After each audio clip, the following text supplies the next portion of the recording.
Oh, hello. You know what's sad? To know that we're in such a dire state of social atrophy right now, when the extroverts are no longer social, and when the introverted, neurodivergent loners like myself, who find most people annoying, start recognizing it as a problem instead of a solution for their nervous system. I cannot believe I'm saying this, but we need to start connecting more with people offline than we're currently doing. But without getting rid of online spaces that can act very splendidly as icebreakers for the painfully socially awkward and low social battery operated folks. I'm someone who's made all my friends from work and having other extroverts adopting me, and I know that I'm one of the lucky ones and I don't take it for granted. The fact that I have a solid circle of friends that I feel bonded to for life, and I'm super thankful for them because many people are not blessed with connections like that. Which is what prompted me to explore the topic of a post-pandemic, digital age-induced social isolation is more likely to kill someone than smoking 15 cigarettes a day. More specifically though, we'll be exploring the debate on whether or not digital communication is just as effective as creating bonds as in-person interactions, and if it's generally helpful or harmful for sustaining connections and making them last. So, like the Mercury in Cancer I am, I want to go back in time a little bit. Most of you probably didn't understand what I meant by me being a Mercury in Cancer, so I put a link in the description for you to go to for reference. Anyway, I want to time travel back a bit for a sec to the mid-90s when the internet first became available in households around the globe and served the purpose of keeping in touch with those that we had existing relationships with. And making connections that weren't available to people in their local communities. Now, what us millennials and the older generation remember as dial-up internet, the kind of internet where you couldn't talk on the phone and ride the digital surfboard of the World Wide Web simultaneously, the kind of internet that we called America Online, AOL for short. You've probably heard of it. Every day, America Online is making it easier for people to live, work, and play. Hey, Dan, ready for the game? I can't go to the game today. What? I gotta send my mom a birthday gift, then book plane tickets for our trip next week, and my kids gotta go to the library to look up dinosaurs. Hey, we can take care of that right now with America Online. We can? Yeah, we can send your mom flowers, order those plane tickets. We can even look up dinosaurs in Compton's Encyclopedia. With America Online, you get instant news and sports, financial updates, online magazines, and easy access to the internet. Call now for your free America Online startup kit and 10 free online hours. Flowers are sent, plane tickets are booked. Here come the dinosaurs. That's great. Downloading's easy. I can even send an email on the internet. We'll check it all out later, after the game. So how do you get America Online? Well, that's easy too. You just call their 800 number. Call 1-800-215-3500 now for your free America Online startup kit with free software and 10 free online hours. And I feel like my age is showing, and there ain't nothing wrong with being 32 years old now. I still have my AOL email, so I can give it to people and companies that I don't really want to hear from again. But anyway, you get what I'm saying. AOL was the blueprint for how the digital landscape became an extension of how people carried themselves in their daily lives, as well as a social construct for existing as a human in a curated way. Now, when we consider the development of the earliest forms of social media, email, AOL chat rooms, this opened up doors for human connection in a way that no one could ever see coming. The speed lightning accessibility of these forms of digital communication is to thank and blame for how quickly it became one of the most popular ways to pass messages along from a distance. And as people started switching over to broadband internet in the early 2000s, where you didn't have to sacrifice a phone call for an internet browsing session, introduced more online spaces where media sharing and downloading became more widespread due to its quick turnaround time. And for better and worse, this expanded the use of social media platforms as not just discussion threads, but avenues for entertainment as well. Y'all remember MySpace? Up-and-coming singers and indie bands used to upload all their original music on their pages in hopes of getting discovered or to promote their music if they were already assigned to a record label, like our very beloved Taylor Swift. In her earliest country days, before her first album came out and she was still playing at the Bluebird Cafe in Nashville, she would put out all of her demos on her MySpace page. And as she was slowly gaining a presence in the country music scene, she would directly interact with her fans through vlogs and written entries about her touring adventures. And of course, we can't not mention YouTube, where you found me. or where you just found me right now. And the impact that it's had on discovering new faces and how it's evolved into a new age avenue of gaining worldly. Why is that so hard for me to say? Worldly. Don't judge me. Of gaining worldly success where people build their own fan base and put out their own work, that they are the creative masterminds behind. Unless you're like Mr. Beast or some kind of other big YouTuber where there's a whole team behind the content you put out and your creative control is rather ambiguous. But anywho, I think you know where I'm going with this. The accumulation of all the digitalized forms of communication, the enhancements that's been made to them over the decades to make them more accessible for everyday use has made it most people's go-to form of communication in general. And most of us, but especially the millennial and Gen Z generation, would rather swallow a steak knife than pick up the phone to call a doctor's office to make an appointment. As a millennial, it takes me 6 to 7 business days to work up the courage to pick up the phone and talk to a person in real time over the phone. That shit's scary. As someone who's grown up spoiled by texting and communicating through social media apps. And in present day, you can pretty much initiate any type of communication or request for a service through a website or a social media app. Food and grocery delivery, starting a chat with a customer service bot, or even connecting and establishing a virtual connection with someone on the other side from the comfort of your own home, with absolutely zero plans to take the connection offline, like a therapist you see virtually or an online course instructor that you will learn everything you need to know about your chosen vocation or profession from, but will never meet in person to thank them for all their wisdom and guidance because they don't know you even fucking exist. And a lot of this, not all of it, started to become our preferred method of communicating, as well as connecting in the days of the COVID pandemic when the world shut down, where we all had to stay home. And if we did, for some reason, need to be out of the house, we had to wear a mask that covered our face and noses, and we had to stay 6 feet apart away from any other human being in the vicinity. And many are pointing out now that while the pandemic itself didn't cause the glaring social atrophy that we're witnessing amongst humans in society today, it for sure complicated the already increasing problem of widespread social anxiety and the fatigue from our shrinking social batteries as a byproduct of being connected to others 24/7 from social media use. Now, the question you've all been waiting for me to rhetorically ask, and I've been eager to... I need this to make a joke. Hush. Pay my 2 cents on. Like literally, this is actually 2 cents. 2 pennies. Was it a corny joke? Yes. Do I care?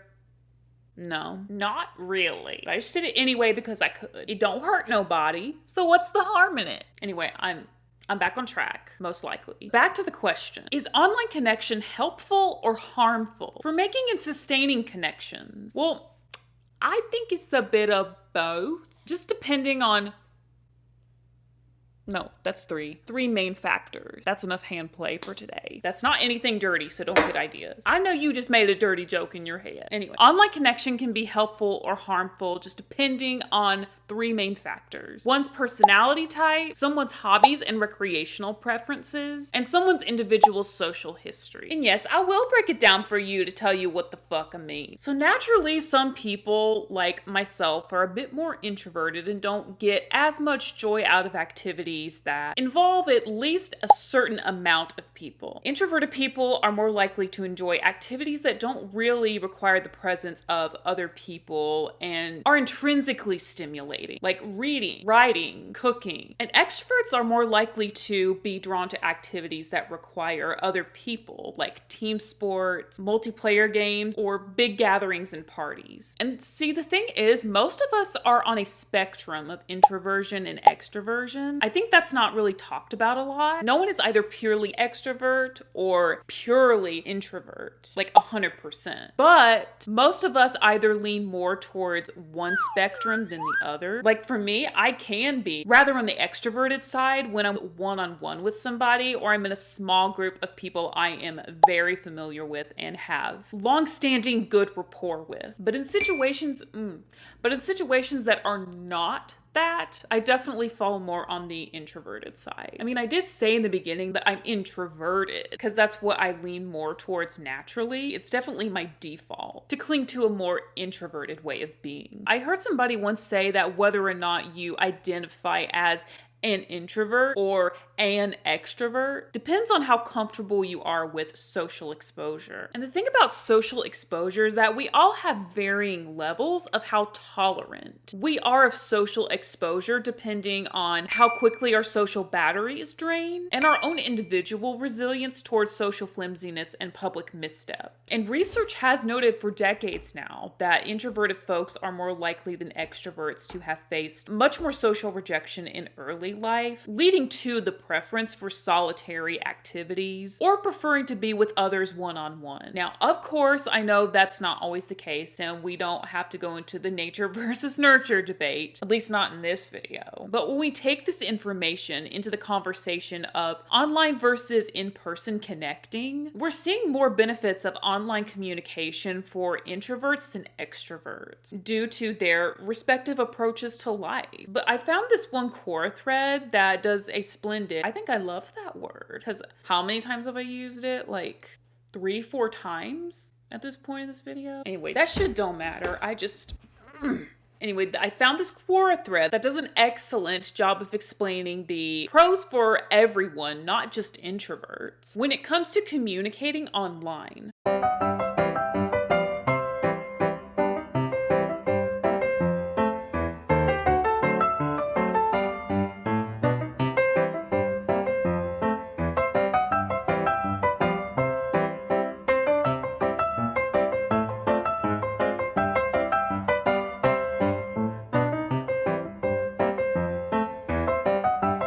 As much as I wouldn't say pains, because pain is too strong of a word to describe what I'm feeling, but contradictory to my more introverted nature, but necessary for reintroducing true connection in a culture that has no tolerance for social awkwardness, to vouch for more offline interactions and make efforts to hide less behind a screen. Now, trust me when I say I'm right there with you, but make no mistake though, I'm sure as hell gonna be still using the Starbucks app to pre-order my lattes. That shit ain't gonna change. Neither is me making all my appointments online. But I mean, as far as connecting over human similarities and common interests, that stuff is worth exploring without a digital shield. Like, for example, let's just say that I joined a neurodivergent women's support group and I really hit it off with a person or two. There could be immense potential to take these connections formed in a more contained, controlled space that feels safe for me to pace these connections and feel them out before suggesting. We meet in person someday to see if we connect in the same way that we do in an online space. So while I don't think online connecting is inherently bad for our health, I think it does serve a productive purpose for some specific individuals who maybe aren't as comfortable putting themselves out there in such an exposed and dramatic way like in-person environments require. Online spaces can be good for feeling out someone's general vibe and talking about surface level things, but the in-person meeting and creating of experiences is where the real lasting friendship or some other type of relationship with someone is built with the other person. So the answer to the question that I posed in the beginning, is digital communication just as effective in creating bonds as in-person interactions, and is it generally helpful or harmful for sustaining connections and making them last? Well, I think too much online communication gives the false sense of truly knowing a person. You can't truly know a person until you've interacted with them in real life and you've made solid memories with them that can only be made through in-person experiences. Because online, we only show people what we want them to see. It's easier to hide behind certain aspects of our lives that we feel insecure about or daily habits that we might feel embarrassed by. So whether or not digital communication is harmful or helpful depends on how you're using it. Are you using it to shield yourself from truly connecting with a person, or are you using it to ease your nervous system? Again, I'm calling both of us out here. I'm not excluding myself from this because I tend to harbor on using digital communication as a shield from